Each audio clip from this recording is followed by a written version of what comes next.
Zay afaka malalo amin'ny tompo dia mbola faly manao izao fampaherezana izao indray ny tenako ry havako malala.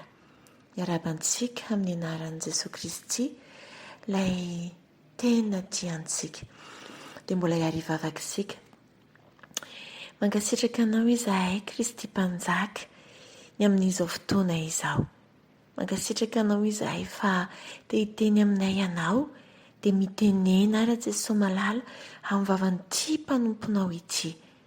Dia kaneny fanahinao no ameno hanambara izay rehetra sitrakao ho an'ny malalanao. Dia mankasitraka tompo malalo. Amen. Ry havako malala. Dia hiresaka indray ny amin'ny fatokinan'Andriamanitra amin'izao fotoana izao.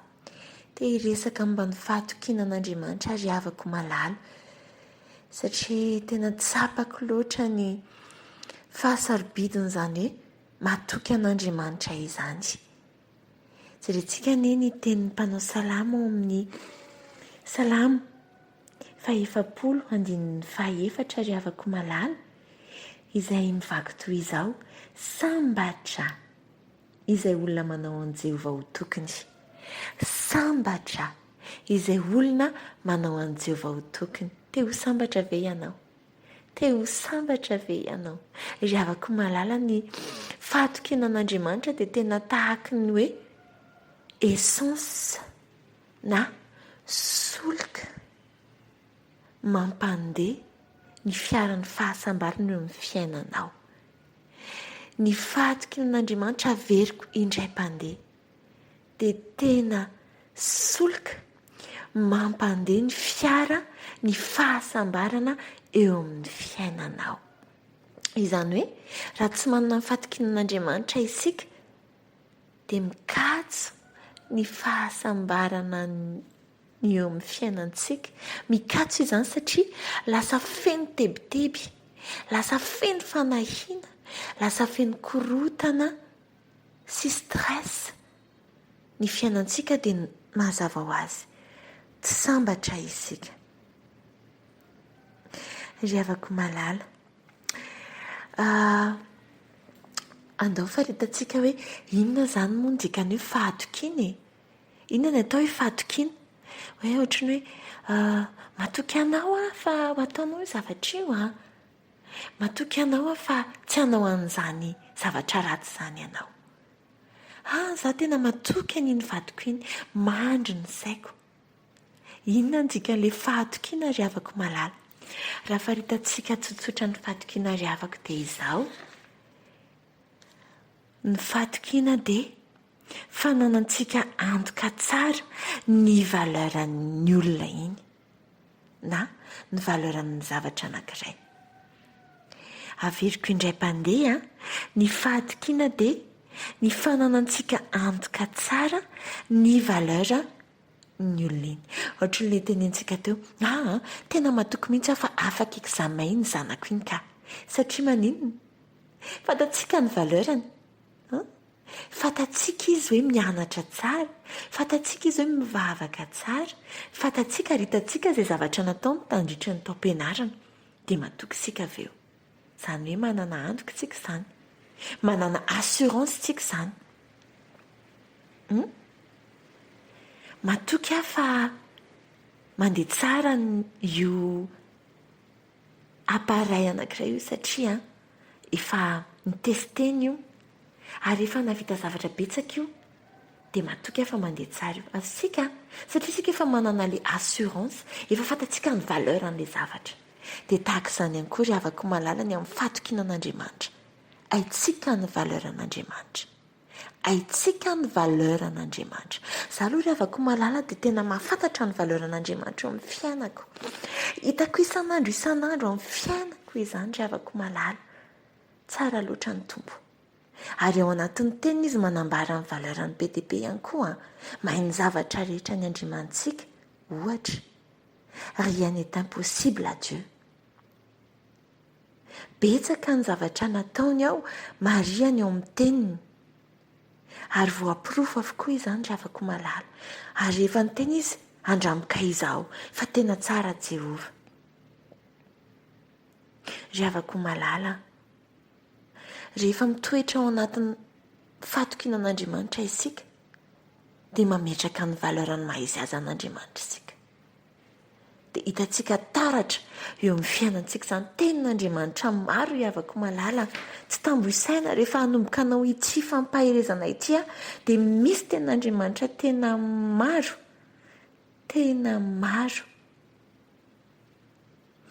Ohatry ny ao amin'ny Salamo 7:20 izao ry havako malala, andeha mba amaky vitsivitsy sika ry havako malala, matetika atao amin'ny Salamo no betsaka azy.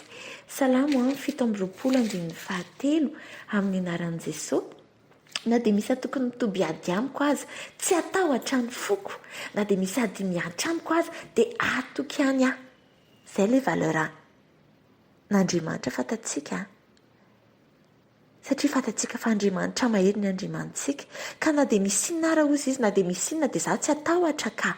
Za atoky. Izay ilay antoko ny fahasambarana ry havako malala. Izay ilay antoko ny fahasambarana. Lasa tsy misy tahotra ny fiainantsika satria tsika matoky an'ilay Andriamanitra ry antsika ary matoky ilay valerany. Azontsika ve ry havako malala? Ndao ndraiky vakiantsika ny Salamo 7:35. Salamo 7:35 amin'ny anaran'i Jesosy. Ankinao amin'ny Jehovah ny lalanao ary matoky azy fa ataony tanteraka. Aiza ilay valeran'Andriamanitra? Manatanteraka ny zavatra rehetra ny Andriamantsika, mahay ny zavatra rehetra. Apetrako aminy izany ny projetako rehetra dia atoky aho, tsy atahotra, tsy hanana iay, tsy tebiteby ary tsy hampiasa ny herin'ny tenako manokana, fa matoky ny valerany fa vita ny zavatra rehetra rehefa hakiniko aminy. Sambatra izany avy eo tsy mitebiteby tsony aho efa nakininy taminy. Izay ilay essence, izay ilay solika ry havako malala mampandeha ny fiaran'ny fahasambarantsika. Dia araka n'ilay teniko teo, za tsy matoky ny tenako fa matoky an'Andriamanitra. Tsy hanao ninina izay eritreretiko mety raha tsy Andriamanitra no manao azy sy maniraka. Jeremia 5:22 ny amin'ny tsy fahatokitena sy ny fahatokinan'Andriamanitra no lazainy.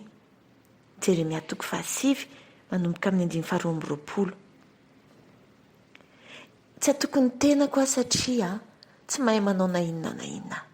Tsy atoky olona satria mitovy ihany, samy nofy ihany.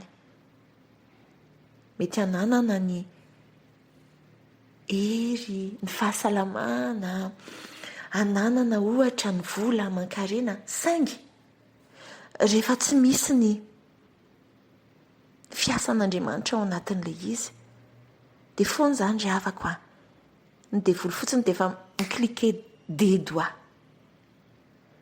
dia efa mikorotana avokoa ny zavatra rehetra. Aza mihevitra ny tenantsika mihitsy hananako ny hery. Sanatry misy rivotra mangatsika fotsiny dia efa voan'ny gripa. Hananako ny vola aman-karena, vitako io. Sanatry iny fotsiny cliquer des doigts araka ny teniko teo ny devoly dia voafafy ny ady, mikorotana avokoa izy mety ny eritreretina hoe ny vola. Fa ahoana ry havako malala, ao amin'Andriamanitra irery ihany no ametrahantsika ny fahatokintsika. Satria izy no mahay mandamina ny zavatra rehetra, hanana ny fahefana mandamina ny zavatra rehetra, hanana ny fahefana manakana ny devoly sy ny satana tsy hiasa. Izay ilay hoe manantoko ny valeran'Andriamanitra isika dia ahoana ny ahaizantsika ny valeran'Andriamanitra? Ao amin'ny teniny hitanisa ny valerany rehetra ary hitantsika eo amin'ny fiainantsika andavanandro izany ry havako.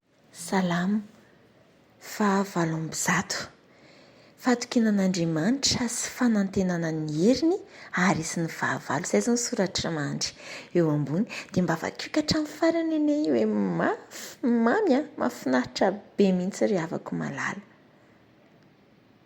Mahafinaritra be loatra. Ny voalohany fotsiny anie vakiako dia ny farany indrindra koa vakiako. Salamo 8:1 andiny voalohany. Andriamanitra tafatoetra ny foko Andriamanitra tafatoetra ny foko izany hoe tena mandry ny saiko e mandry ny saiko dia ny farandrindra hoe Andriamanitra no ahirizantsika fa izy no anitsakitsaka ny fahavalontsika. Tsara loatra ry havako mamy loatra mahasambatra loatra no matoky an'Andriamanitra. Havako malala noho izany tianao andeha tsara ve ny fiaran'ny fahasambaranao isan'andro apetrao amin'Andriamanitra ny fahatokianao matoky azy ry havako malala. Salamo 1:20 mahafinaritra be mihitsy ny salamo 1:20 ny fahatokinan'Andriamanitra ry havako. Matory tsara isika rehefa avy mamaky an'io satria tsika matoky ny valeur an'Andriamanitra any dia mandeha tsara ny fiarany fifaliana sy ny fahasambarana ao anatintsika. Ry havako malala izay indray no tian'Andriamanitra azarena amintsika androany matoky azy. Tena izay ny tiany tompony ambarako tamintsika ry havako malala androany satria hitako loatra amin'ny fiainako ny fametrahana ny fahatokinan'Andriamanitra ary ny vokatra izany rehefa avy eo sambatra loatra tena sambatra loatra ary tian'Andriamanitra mihitsy ny matoky anazy io ry havako tena tiany tena maminy ataovy amintsika fotsiny raha misy olona tena tsapantsika hoe matoky atsika be mihitsy ny olona iny dia tsy tiantsika ny anao izay tsy mety amin'iny olona iny marina sady iso izany ary fisainan'olombelona maika ve fa ny fisainan'Andriamanitra apetreo amin'ny fahatokiana izay no moteur izay no solika mampandeha ny fiaran'ny fahasambarantsika dia an'Andriamanitra irery ihany voninahitra ao amintsika kosa ny fahatokiana ny fifaliana ny fiadanany. Amen.